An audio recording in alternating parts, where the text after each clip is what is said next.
nagtatanong, ikaw naman.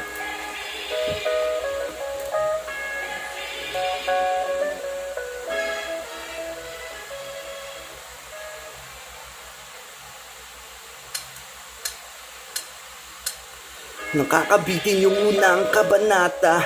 Hakbang ulit ito ng oro plata mata. Hindi mauubos ang bara ko sa planta hanggang ang obra ko'y makilala at biglang mapasama sa pakikinggan ng mga nasa bagong henerasyon. Tutularan at magiging inspirasyon sa mga batang nangangarap na maging kampon ng Filipino rap na ribay Kuya Kiko nun.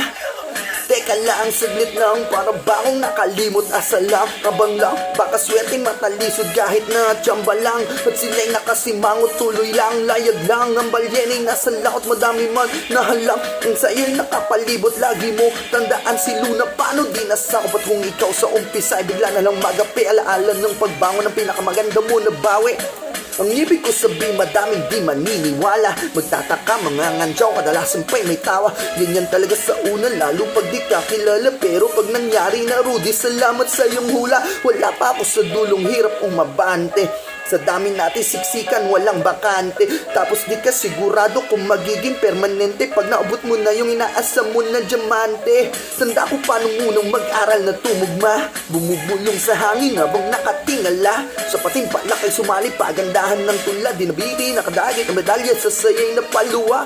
Tapos ay tumumal, tila pelikulang nabaon sa limot at nilangaw nung inere sa maling panahon. Hanggang sa nabanos na ang pangarap ko ay napasabit, napasarap sa mga bagay na di ko naman dapat ito ginamit. Nagpatuloy-tuloy kahit pa ako'y nanliligaw. Nangangapa, nangangamoy at tila ba giniginaw. Alaalang masamay pilit kong binabago. Nang sasilid ng kadaliman ay tuluyan ng makalayo.